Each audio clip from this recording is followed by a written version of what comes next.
Les grands titres de l'actualité de ce mardi 17 mai, José Soucy, bon matin. Bon matin. José, ce matin, on parle encore et on va en parler encore parce que ça affecte notre portefeuille durement et sévèrement, puis pas juste au niveau du plein d'essence à la pompe, mais aussi partout, peu importe où on se trouve, le transport en est affecté. Donc, comme tout dépend du transport, bien, écoute, l'alimentation, peu importe, tous les secteurs d'activité sont touchés. Ça nous fait mal. 2,15 ce matin, exactement 2,14 $. À Montmagny, le litre d'essence, Michel, c'est pas rien. On connaît des bons faramineux à coût de 15 cents, puis ça ne redescend pas. Puis souvent, quand ça redescend de 5 cents, 10 cents, mais pour monter par la suite, de sorte qu'au bout de la ligne, on paye toujours de plus en plus. Et là, tu as le PQ là, qui a sorti un lapin de son chapeau, là, qui voudrait imposer pas un plancher, mais un plafond maximum de prix, c'est-à-dire que le prix serait 1,60 $ au Québec, qui serait fixé à ce prix-là. Ça se fait, semblerait-il, ailleurs, selon Paul Saint-Pierre Plamondon. C'est peut-être pas encore appliqué, mais en même temps, est-ce que le Québec est assez gros pour faire face aux grandes pétrolières? J'en doute. Il faudrait qu'il y ait un bloc, exemple, le Canada avec les États-Unis qui décident de fixer un prix plafond, Michel, parce que ça n'a plus de bon sens. Les camionneurs qui transportent à la perte, ils ne pourront pas faire ça à vitam aeternam. C'est grave ce qui s'en vient, Michel. J'aimerais que les gouvernements commencent à réagir. D'ailleurs, l'idée fait son chemin à Québec. Tu sais que la CAQ avait balayé du revers de la main le fait d'enlever les taxes sur l'essence. Là, on commence à y penser parce qu'on voit le mur arriver. Bien entendu, il va y avoir moins de rentrée d'argent. Ce serait une mesure temporaire, mais en même temps, il faut faire de quoi, là? Écoute, moi, j'ai l'impression que M. Saint-Pierre prêche dans le désert. Monsieur Legault, Monsieur Legault, Monsieur Legault. Pas de réponse. Je pense, écoute, ça se fait en Alberta actuellement, là, mais j'ai l'impression qu'au Québec, là, on peut toujours rêver, mais de voir l'essence à 1,60 $, j'ai l'impression qu'on ne verra pas ça, mais c'est la proposition de M. Saint-Pierre. Et je cherche la caricature ce matin dans le Journal de Québec, José. Elle est vraiment bonne. Et ici, on voit, tu sais, je ne sais pas si tu te souviens de ça, Petro-Canada, ça nous appartenait dans le temps, ça appartenait au gouvernement canadien. Et on avait des publicités. Petro-Canada, ça nous appartient. Mais là, on écrit Petro-Canada, P-A-I, trait d'union, T-R-O-P. Petro-Canada. Petro-Canada. Je la trouve bonne. Donc, on voit M. Saint-Pierre là, qui demande 1,60 $, et on voit les pétrolières là, qui sont le grand ours, là. Je pense qu'on ne verra pas ça. Oui, mais Michel, le PQ a un point quand même, là. Je veux dire, là, les profits de grandes pétrolières, ils ont doublé, voire triplé.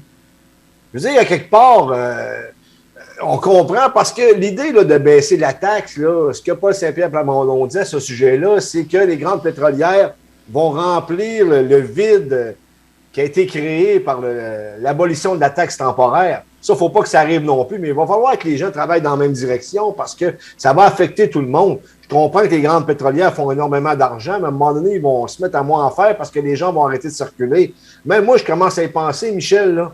Il y a des places que je voulais aller, bien, j'y vais pas, j'attends d'avoir affaire à tel endroit. Exemple, pour à Montmagny, j'attends d'avoir affaire à Montmagny pour aller faire mon épicerie. Et si j'attends, mettons, j'ai besoin d'y aller pour travailler ou pour quelque chose, bien, je vais en profiter pour faire mon épicerie parce que ça coûte énormément cher. José, je ne sais pas si tu as eu l'occasion de regarder la chronique économique il y a quelques instants avec Philippe Gamache du groupe Mallette. Là. Il nous mentionne que si le litre d'essence était gratuit, là, OK? Pour imager, là, si le litre d'essence était gratuit, on paierait 37 cents. Parce que ça, ce sont le minimum des taxes qu'on paye. Mais là, actuellement, à 2 $ du litre, là, il est à 2,15 $. À 2 $ du litre, il estime qu'on paye actuellement 58 cents en taxes. C'est une taxe ascenseur. Alors, imagine-toi qu'à 2,15 $, c'est plus que ça, là. Donc, le gouvernement, là, est-ce que tu crois qu'il veut baisser les prix alors qu'il engrange des millions et des millions de dollars, les deux gouvernements, là? Parce qu'il y a le TPS, la TVQ, et tu sais qu'on paye de la taxe sur de la taxe, là, parce qu'on taxe. La TVQ, c'est de la taxe par-dessus de la TPS. Là. Exact. Écoute, moi, je suis inquiète de voir ce qui se passe parce que, à un moment donné, ça ne fonctionnera plus. Tu sais, on le voit à l'image, là, 2,55 $ pour le diesel. On sait que le transport, majoritairement, c'est diesel. Il va falloir qu'il se passe de quoi. Il va falloir. Et on est souvent après les gouvernements, là, mais là, ils ne bougent pas, ils ne font rien. Il va falloir qu'ils bougent, il va falloir qu'il y ait une réaction, tant fédérale que provinciale, pour aider les contribuables, parce qu'à un moment donné, ça va bouchonner à quelque part. Là. Et ça, Michel, on est en année électorale. Je pense que la pression augmente et on n'a pas le choix du côté de Québec. Il va falloir réagir parce que le pauvre 500 $ qu'on va recevoir pour notre retour d'impôt, le rapport d'impôt qu'on va avoir moins à payer parce qu'ils nous ont donné une forme de bonus de 500 $ pour pallier le coût de la vie, ça ne sera pas assez. C'est une crise qui s'en vient sans précédent au Canada, au Québec et en Occident même. Il va falloir que, c'est plate à dire, mais qu'on remette des adultes en place, ne serait-ce qu'à l'international, au national, au provincial, pour régler les problèmes. Moi, je veux des politiciens qui vont régler les problèmes et non pas des politiciens qui vont continuer d'en créer. Ouais, puis la guerre en Ukraine a le dos large, parce que c'est pas... tout à fait, ben oui. Ce n'est pas que ça. Sauf que ce que je lis dans le Journal de Québec de ce matin, sous la plume de Jean-Michel Genois-Gagnon et Philippe Landlois, M. Arruda, notre directeur de santé publique, aurait gagné 319 700 $. Alors lui, probablement que le gaz, même si c'est à 2 piastres et quart, ça ne doit pas trop le déranger. Et M. Boileau, qui le remplace, gagne plus cher que M. Arruda, 323 840. Il ne faut pas oublier que notre premier ministre, lui, gagne 209 000 et quelques poussières. Là. Alors, le premier ministre, avec toutes les responsabilités qu'il a, gagne moins cher que 130 cadres nommés par Québec. Écoute, c'était drôle de voir ça. Il y a de quoi que je ne comprends pas, José, et j'aimerais ça qu'on m'explique. Le premier ministre, avec toutes les responsabilités qu'il a, gagne moins cher que tout ce beau monde-là. Tu as entièrement raison, Michel. Mais le plus drôle, c'est que lorsque François Legault était dans l'opposition, recul avant 2018, il déchirait sa chemise à l'Assemblée nationale par rapport aux primes, aux salaires que les cadres québécois gagnaient.